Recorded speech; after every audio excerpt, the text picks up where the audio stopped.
चाहूंगा कि वो मुस्कुराती रहे और थोड़ा रिस्पॉन्स दे। क्या रहे?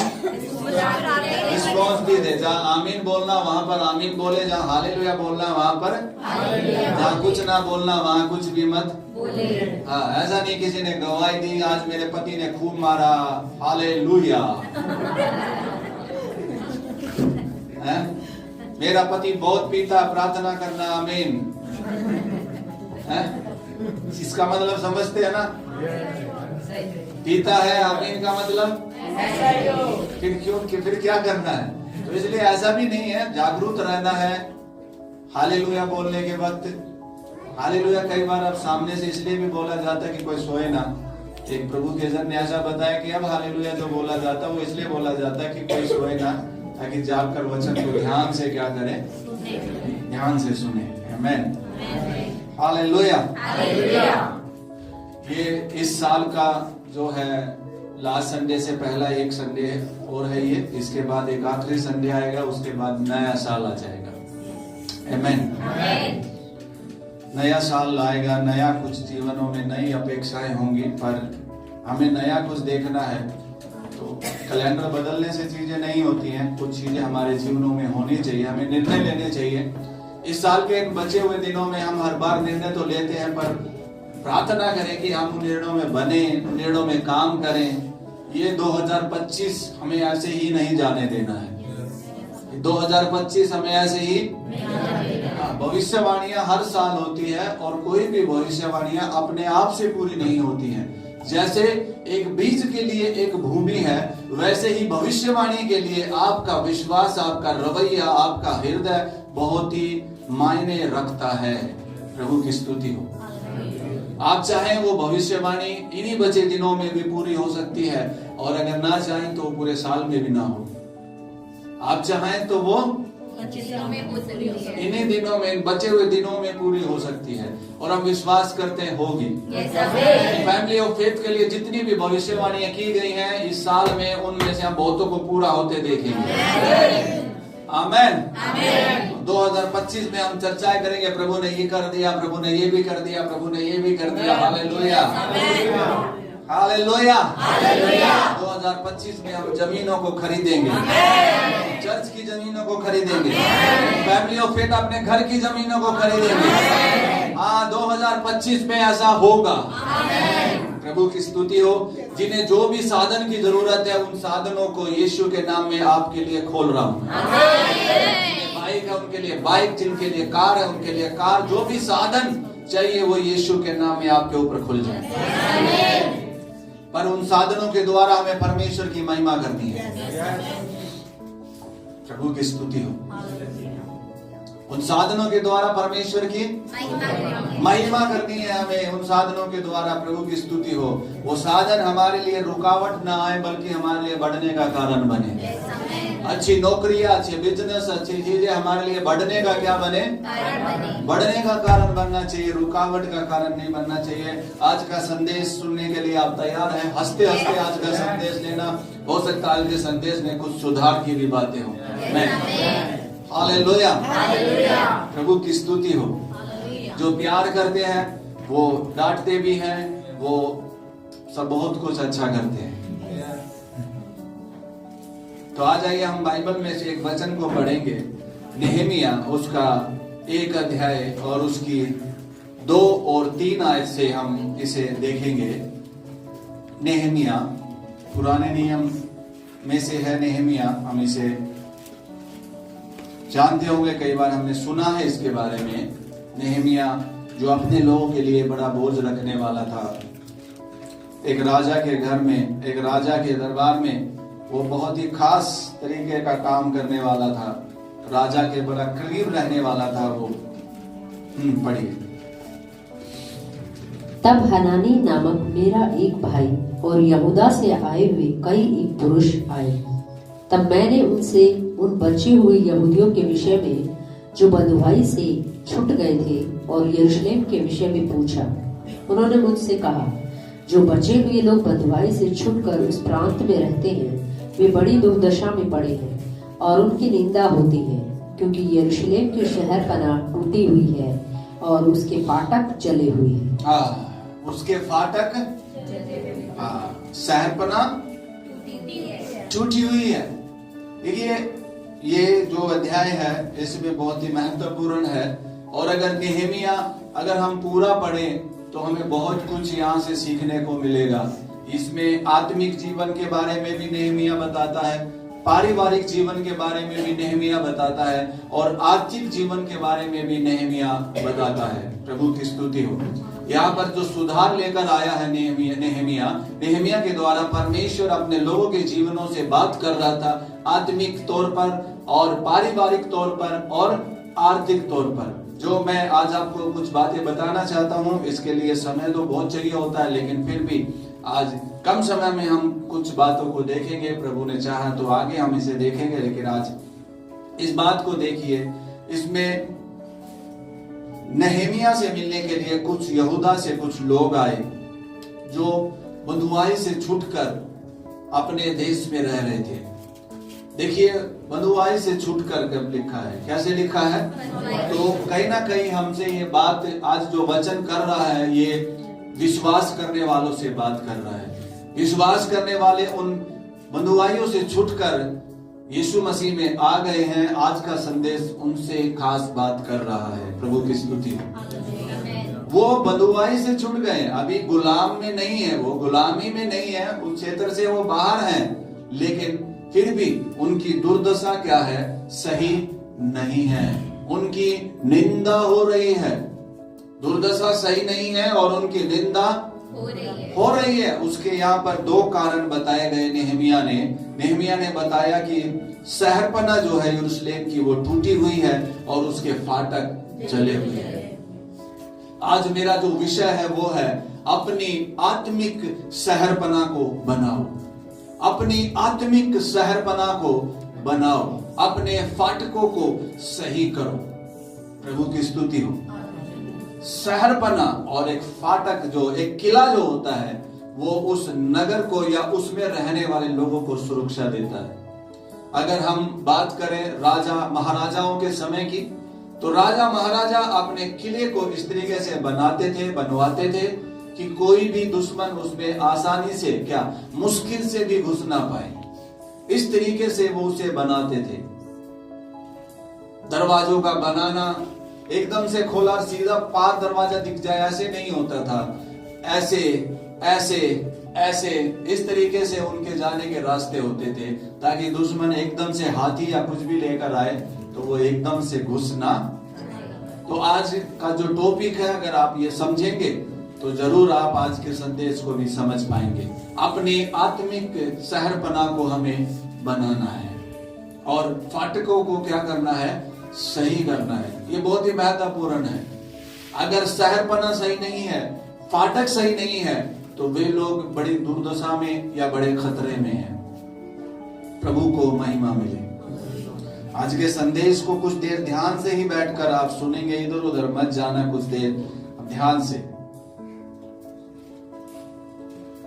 प्रभु का वचन हमें बताता है इस बारे में। उसके बाद पद 4 में ये बातें सुनते ही नेहमिया बैठकर रोने लग गया और अपने लोगों के लिए परमेश्वर से विलाप करने लग गया, परमेश्वर से मदद मांगने लग गया कि परमेश्वर मेरे लोगों पर दया कर। यहाँ पर नेहमिया जो है वो एक बहुत ही मध्यस्थता का काम परमेश्वर के लोगों के लिए कर रहा है। नेहमिया याजक नहीं है, पर इस समय वो एक याजक का काम कर रहा है, मध्यस्थता के लिए प्रार्थना कर रहा है, परमेश्वर से प्रार्थना करने बैठ गया है।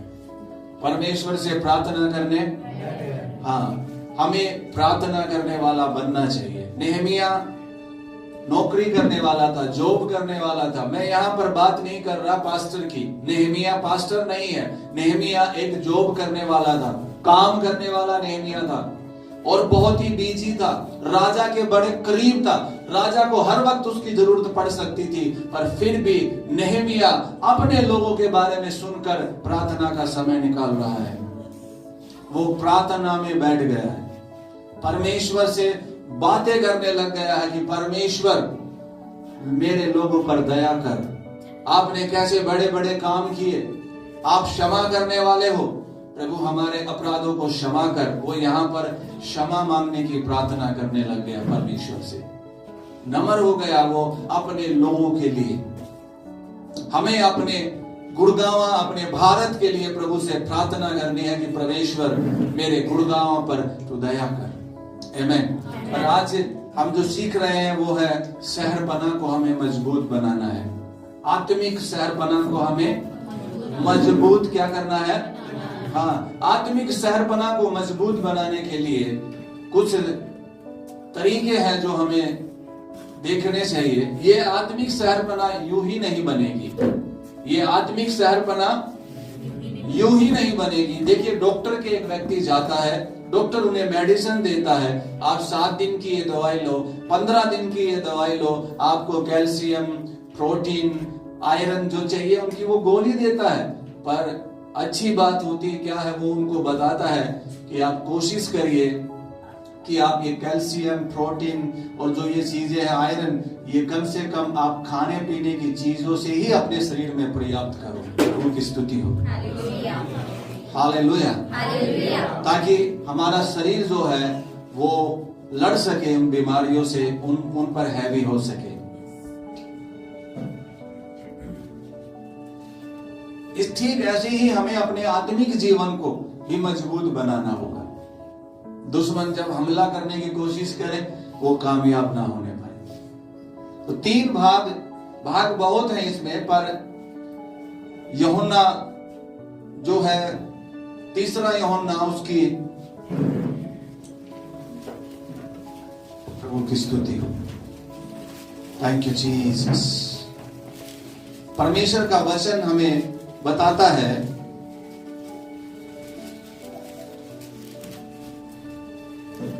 तीसरा यूहन्ना उसकी 1 और उसकी 2 इस प्रकार से लिखा है यहाँ, हे प्रियो, मेरी यह प्रार्थना है कि जैसे तू आत्मिक उन्नति कर रहा है वैसे ही तू सब बातों में उन्नति करे और भला चंगा रहे।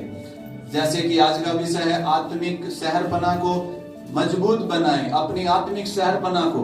ऐसे ही यहाँ पर यूहन्ना जो है वो अपनी पत्री में लिखकर बता रहा, जैसे तुम आत्मिक उन्नति कर रहे हो वैसे ही सब बातों में भी क्या करो। इसका मतलब जब आत्मिक उन्नति होती है उसका प्रभाव हमारे हर क्षेत्र में आता है। आमीन। इसका मतलब जब आत्मिक क्षेत्र में गिरावट आती है तो उसका प्रभाव भी हर क्षेत्र में आता है। तो मुख्य बात आज हमारी है अपने आत्मिक जीवन को बनाना, अपने आत्मिक जीवन को बनाना। और खुद का हमें आत्मिक जीवन अगर बनाना है तो ये दूसरों की प्रार्थना से, दूसरों के उपवास से, दूसरों के वचन पढ़ने से नहीं बन सकता। ये मुझे और आपको खुद से ही करना होगा। हमें समय देना होगा। तो पहली बात मैं जो बताना चाहता हूं, अपनी आत्मिक शहरपना को आप बनाना चाहते हो, वो है प्रार्थना का जीवन, वो है प्रार्थना का। प्रार्थना कोई भावनात्मक शब्द नहीं है जो हम परमेश्वर को बोल दें। प्रार्थना परमेश्वर के साथ बातचीत करना है, अपने रिश्ते को मजबूत बनाना है, अपनी बात परमेश्वर के आगे रखना है, परमेश्वर की बात भी लेनी है। प्रार्थना करना कोई एक तरफा साधन नहीं है। प्रार्थना करना परमेश्वर की भी सुनना है। जैसे हमारे मोबाइल में इनपुट और आउटपुट दोनों ही होते हैं, एक ही नहीं। अगर एक ही काम कर रहा हो दूसरा काम ना करे तो फिर फायदा नहीं है उसका। प्रार्थना का मतलब है जब हम परमेश्वर को अपनी बातें बताते हैं तो परमेश्वर हमसे क्या जवाब देना चाहता वो भी हमें सुनना जरूरी है। अब आत्मिक शहरपना अगर आप बनाना चाहते हो तो आपको आत्मिक अनुशासन भी बनाना पड़ेगा। प्रार्थना के बारे में आप सीखते हैं, पर प्रार्थना का अगर अनुशासन नहीं बनाओगे तो आप प्रार्थना नहीं कर पाएंगे या अपना आत्मिक शहरपना को बना नहीं पाएंगे। हमें उसे बनाना पड़ेगा। परमेश्वर प्रार्थना के बारे में क्या कहते हैं? यीशु मसीह प्रार्थना के बारे में अपने चेलों को क्या कहते हैं? यीशु मसीह ने अपने चेलों को प्रार्थना के बारे में क्या कहा? प्रार्थना के बारे में ऐसा कहा, क्या तुम एक घड़ी भी मेरे लिए ना जाग सके? क्या तुम एक घड़ी भी मेरे लिए ना जाग सके? एक घड़ी का मतलब 1 घंटा।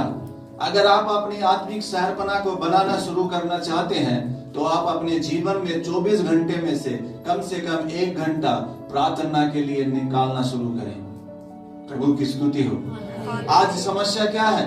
लोग बोलेंगे हमारे पास प्रार्थना का समय नहीं है, हमारे पास प्रार्थना का समय नहीं है, हमारे पास कलीसिया में आने का समय नहीं है, हमारे पास वचन पढ़ने का समय नहीं है। मैं यहाँ पर 3 बातों पे ऊपर ही ध्यान दूंगा। हो सकता है उसमें से एक के बारे में आज बता पाऊं, जिसे आज हम सीख रहे हैं प्रार्थना।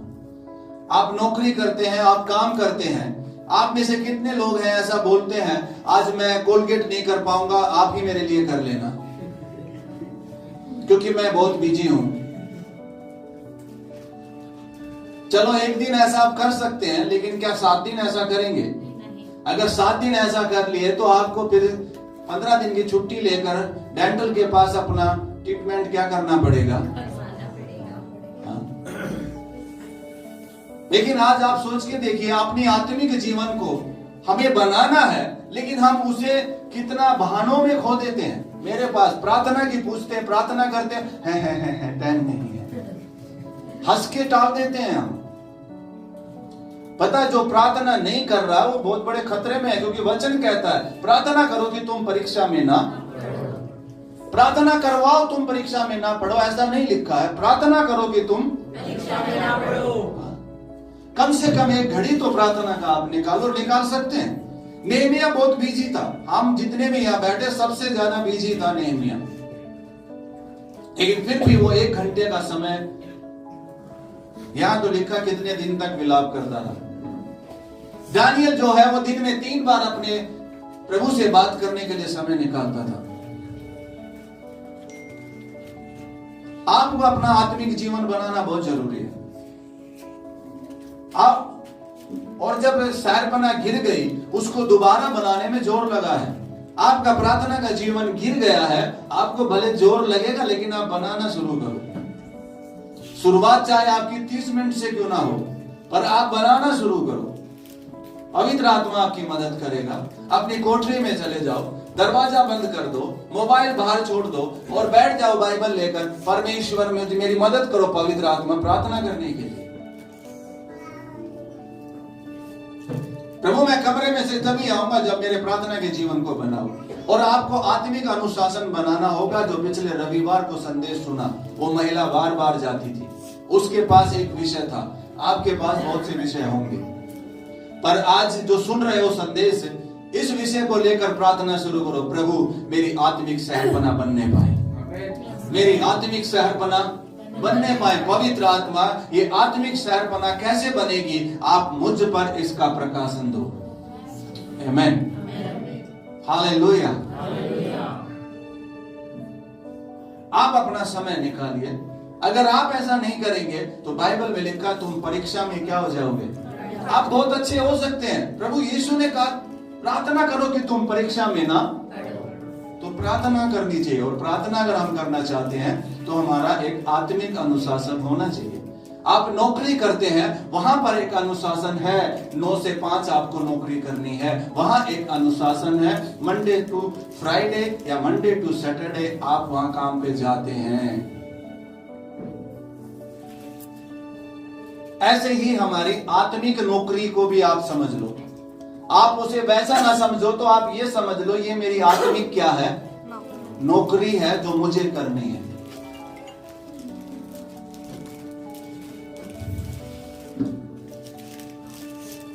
उसे मुझे करना ही है, वो मेरा काम है जो मुझे करना है।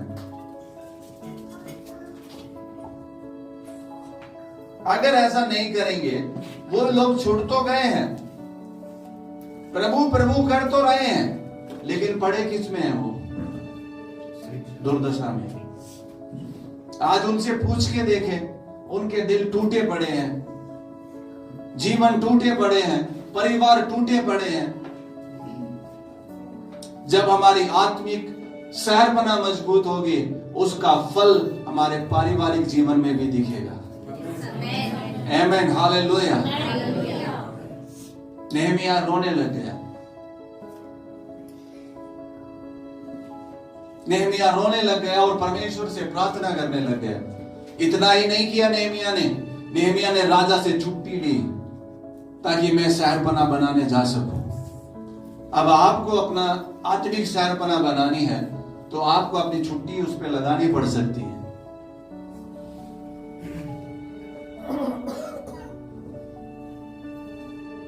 तो पहली जो बात है वो है अपने प्रार्थना जीवन पर काम करो। और प्रार्थना जीवन पर अगर आप काम करना चाहते हो तो आत्मिक अनुशासन बनाओ। ज्यादा नहीं है तो कम से कम दिन का 1 घंटा हर रोज उसके साथ बिताओ। ऐसा नहीं है कि फ्राइडे 4 घंटे कर ली, बाकी दिन करी ही नहीं कुछ भी नहीं। अगर आप डेली 7 दिन 24 घंटों में से हर पर डे 24 घंटे 1 घंटा आप निकालेंगे, लगातार 1 महीना उसे आप करेंगे, उसका फल दिखेगा। प्रभु की स्तुति हो। आप संडे को 6 केले खा लो, नहीं दिखेंगे। हर रोज 2 केले खाओ, महीने में कुछ दिखेगा।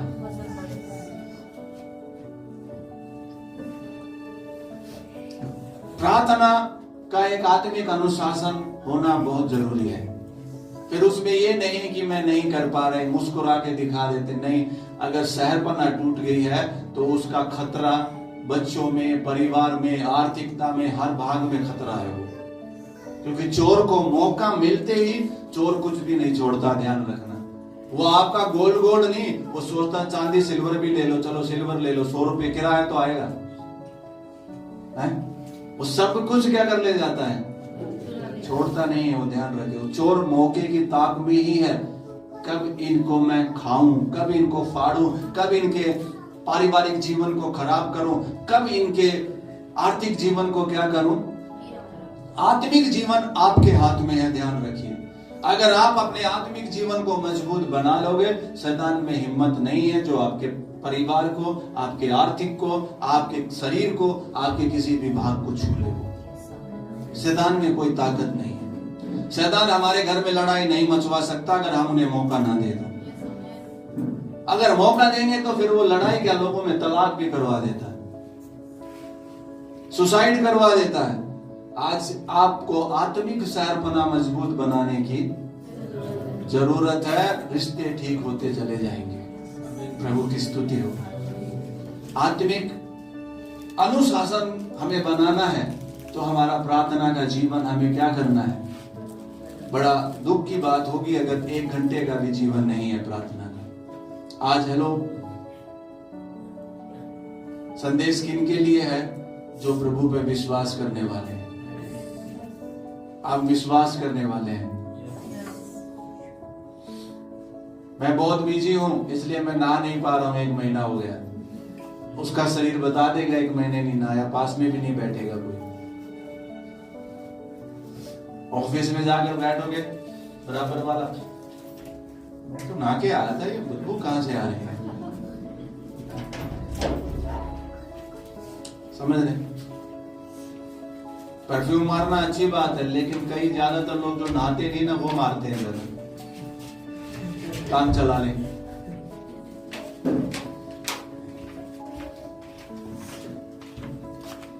मैं कलीसिया को आज जो बता रहा हूं, प्रभु से अनुग्रह मांगकर अपने आत्मिक अनुशासन को सही करो, तो बहुत जरूरी है। और उसके लिए आपको अनुशासन बनाना है तो आप समय निकालो। हम जो शारीरिक व्यायाम करते हैं, ऐसे बहुत लोग हैं, मैं करूंगा, मैं करना चाहता हूं, मैं करूंगा, मैं करना चाहता हूं, मैं करूंगा, कभी नहीं करते हैं वो। पर ऐसे लोग हैं जिन्होंने थोड़े से शुरू कर दिया, बस थोड़े से क्या कर दिया, शुरू कर दिया है, बस अपने आप को फिट रखने के लिए।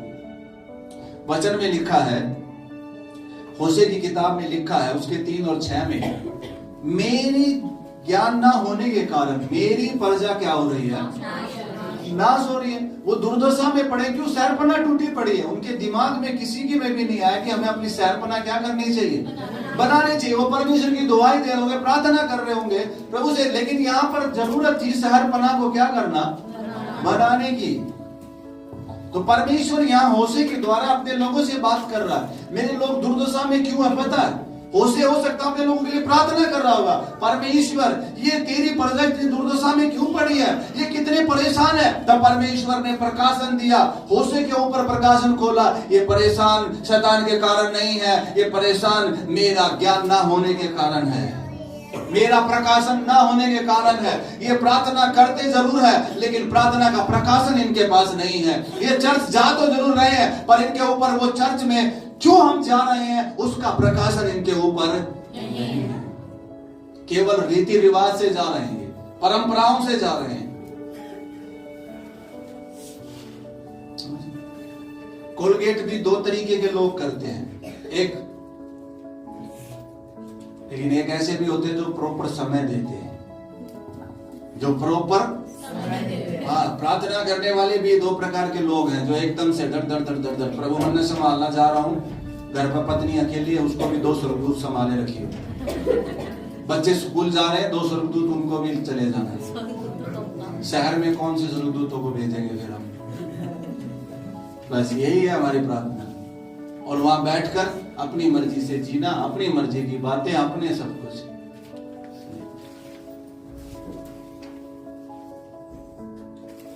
तो अपने आत्मिक जीवन को बनाना शुरू करो, हल्के में बात मत लेके जाइए। और कोई तरीका नहीं है कि आकर चलो पास्टर से कैल्शियम की प्रोटीन की गोली ले लेते हैं, आज हाथ रख दिया 5 दिन सही रहेगा दिमाग, 6ठे दिन भी आप सही रखना चाहते हो तो अपना प्रार्थना का जीवन बनाओ, अपना वचन का जीवन बनाओ। हालेलुया, अपना समय देना शुरू करो। फैमिली ऑफ फेथ से पवित्र आत्मा बात कर रहा है, आपसे बात कर रहा है। नेहमिया लोगों के लिए रो रहा, नेहमिया का सब कुछ अच्छा चल रहा, नेहमिया का कोई खतरा नहीं है, लेकिन नेहमिया वहां पर रो पड़ा, परमेश्वर मेरे लोगों की दुर्दशा सही नहीं है, अरे ये मुझे अच्छा नहीं लग रहा। आज आप अपने पारिवारिक जीवन में, अपने घर में, अपने होने वाले माहौल को आप देख के बताइए, क्या मसीहों में ऐसा होना सही बात है क्या? अगर बाइबल में, पूरी बाइबल में से अगर आप प्रेम ही निकाल दो तो ये बाइबल एक धर्म ही रह जाएगी, कुछ नहीं होगा इसमें। हमारे परिवार में प्रेम होना बहुत जरूरी है। क्या होना जरूरी है? हमारे रिश्तों में क्या होना जरूरी है? प्यार, प्रेम होना कितना जरूरी है। प्रभु की स्तुति हो। घर बैठकर आलू खत्म हो गए, प्याज खत्म हो गए, गोल्ड कितना महंगा हो रहा है, ये कितना, इतनी बातें कितनी बार करते हैं, लेकिन कभी बैठकर कैसे हो आप, सही हो, बेटी ठीक है, बहू ठीक है, सासू माँ ठीक हो, इस तरीके की बातें, एक दूसरे को समझने की बातें। मुझे नहीं पता क्यों मैं इन बातों को बोलने लग गया, लेकिन ये बहुत महत्वपूर्ण है, हम आगे आएंगे इस पे। लेकिन अभी है प्रार्थना। क्या है? प्रार्थना। प्रार्थना बाइबल में लिखा है कि तुम उस कोठरी में जाओ और गुप्त में तुम अपने परमेश्वर से क्या करो? बात करो। तुम्हारा परमेश्वर जो गुप्त में से तुम्हारी सुनता है, तुम्हें उसका प्रतिफल देखिए, वो गुप्त में है, दिख नहीं रहा है, लेकिन यहां पर बात यह है कि हमारा वो परमेश्वर हमारी प्रार्थना का सुनकर प्रतिफल देने वाला है। प्रभु की स्तुति हो। तो हमें जानने वाला बनना चाहिए, उसके साथ बैठने वाला बनना चाहिए। 1 घंटा मेरे से कुछ हो या ना हो, पर मैं 1 घंटा परमेश्वर के साथ बैठ कर आऊंगा। आमीन। कुछ भी नहीं होगा तो चुपचाप बैठ जाऊंगा परमेश्वर के पास जाकर, पर 1 घंटा क्या करूंगा? बैठूंगा। प्रार्थना करना तो पवित्र आत्मा सिखाएगा, पर अभी आत्मिक अनुशासन तो ले आओ। 1 घंटा देने तो लगो। आप कोचिंग सेंटर चले तो जाओ, वो तो कौन सिखाएगा, पर चले तो जाओ। जिम में चले तो जाओ, वो तो जिम ट्रेनर आपको तैयार कर देगा, पर चले तो जाओ।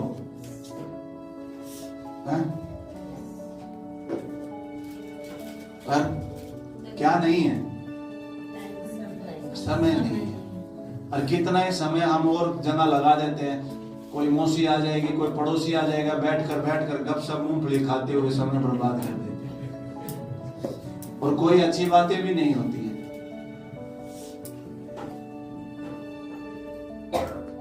आपको बताऊं, मौसी मामी इनके ऊपर कोई जिम्मेदारी नहीं है। नेहमिया की तरह मुझे और आपको जिम्मेदारी लेनी है।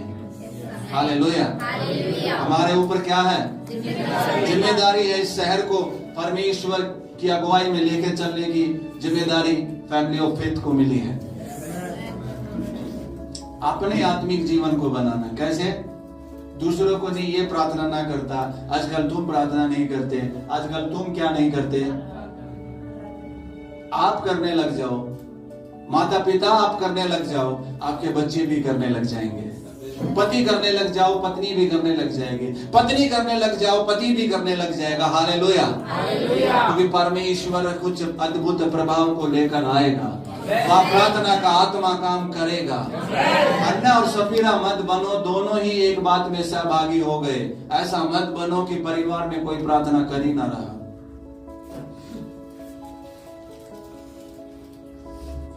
तो आत्मिक शहरपना बनानी है तो उसकी पहली बात क्या है?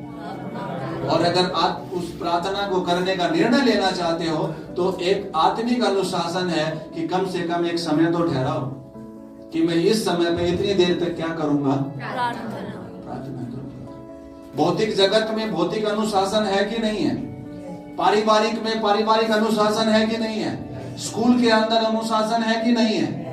अगर स्कूल में भी अनुशासन नहीं हो तो कोई बच्चा नहीं जाना पसंद करेगा। कोई 11 जाएगा, कोई 12 जाएगा, कोई तो बस घंटे बजने से 1 मिनट पहले जाएगा, छुट्टी होगी चलो।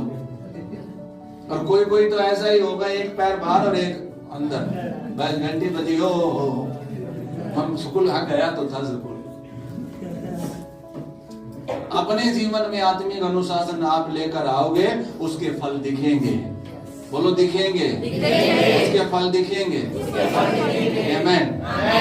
एक हेल्दी व्यक्ति और एक अनहेल्दी व्यक्ति के फल दिखते हैं। ध्यान रखें, दिखते हैं।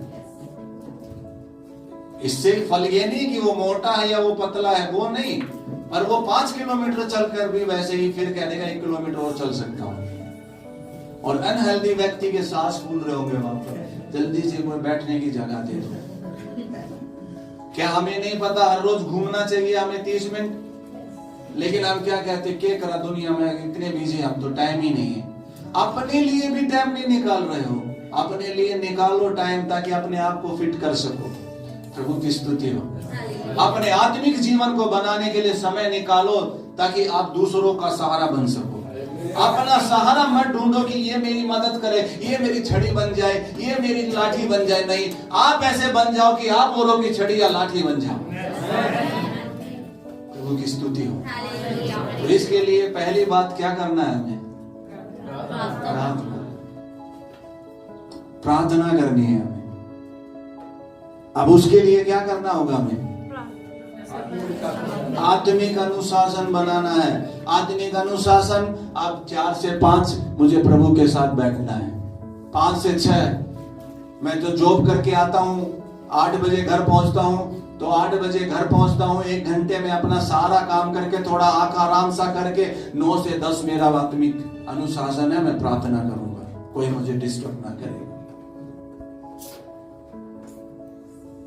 आपको बताऊं, आप कितने भी थके हुए, कितने भी परेशान क्यों ना हो, उस कोठरी में जाकर आप फ्रेश हो जाओगे। आप नया बल महसूस करोगे। आमेन। थके थके ही चले जाओ बेशक, उसमें कोई दिक्कत ना, परमेश्वर बल देगा। ऐसा करके देखो, 1 महीने 2 महीने में आपको कुछ ना कुछ तो दिखाई देगा। प्रार्थना करते वक्त एक चीज सावधानी रखना है, हम जिस परमेश्वर से प्रार्थना करते हैं वो है गुप्त में, हमें क्या करता है? वो देखता है। हाँ, हम तो विश्वास में देखते हैं, लेकिन वो तो हमें देखता ही है ना। तो उसके पास आने वाले को विश्वास करना है कि वो, और अपने खोजने वाले को प्रतिफल आपका बड़ा लेट आए चाहे, लेकिन आपको धीरज से इंतजार करना है। प्रभु की स्तुति हो। कई बार हम प्रार्थना में नाराज हो जाते हैं या प्रार्थना करना छोड़ देते हैं। उसका कारण है हमारी प्रार्थना का उत्तर नहीं आया। वैसे कोई कहेगा हमें 7 दिन हो गए, कोई कहेगा हमें 10 दिन हो गए, कोई कहेगा हमें महीना हो गया। मैं कहना चाहता हूं अगर 1 साल तक भी आपका प्रार्थना का उत्तर ना आए ना, तो भी प्रार्थना करते रहो। प्रभु की स्तुति हो। हमारा काम प्रार्थना करते रहने का ही है। प्रभु को महिमा मिले।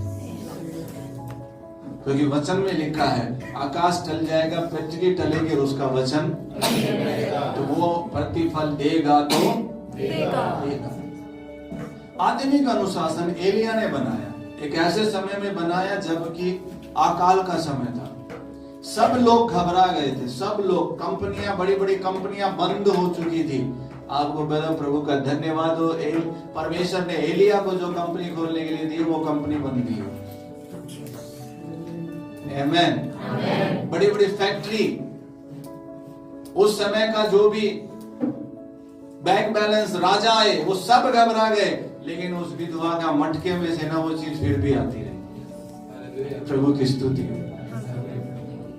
फिर एलिया ने प्रार्थना करी, प्रार्थना करके अपने सेवक से बोला, देख कुछ दिखाई दे रहा क्या? क्या कुछ नहीं दिखाई दे रहा। दूसरी बार भी एलिया गया, तीसरी बार भी एलिया गया, ऐसे कर कर 7 बार एलिया गया है। आज तो हम कहते हैं कि मैं 7 बार प्रार्थना करूंगा। नहीं, इसका अर्थ ये नहीं है कि मैं 7 बार उपवास करूंगा ऐसा हो जाएगा। 7 बार का निर्णय लेकर शुरू जरूर करो। 7वीं बार नहीं हुआ तो फिर 8वीं बार भी करो। 8वीं बार नहीं हुआ तो 9वीं बार भी करो। 9वीं बार नहीं हुआ तो 10वीं बार करो। जब तक बादल दिख ना लेगा तब तक क्या करेंगे? जब तक घोषणा करते रहो, जब तक बादल दिखाई, जब तक बादल दिखाई तब तक क्या करते रहो? आमेन, हालेलुया। एलिया को तो बादल दिख ही रहा था, इसलिए वो प्रार्थना कर रहा था। वो तो फल देख रहा था, मेरे सेवक को दिखने लग जाए। आमेन, आमेन, हालेलुया। आप घोषणाएं करो, आप फल के बहुत ही करीब हैं। आप फल के बहुत ही करीब हैं।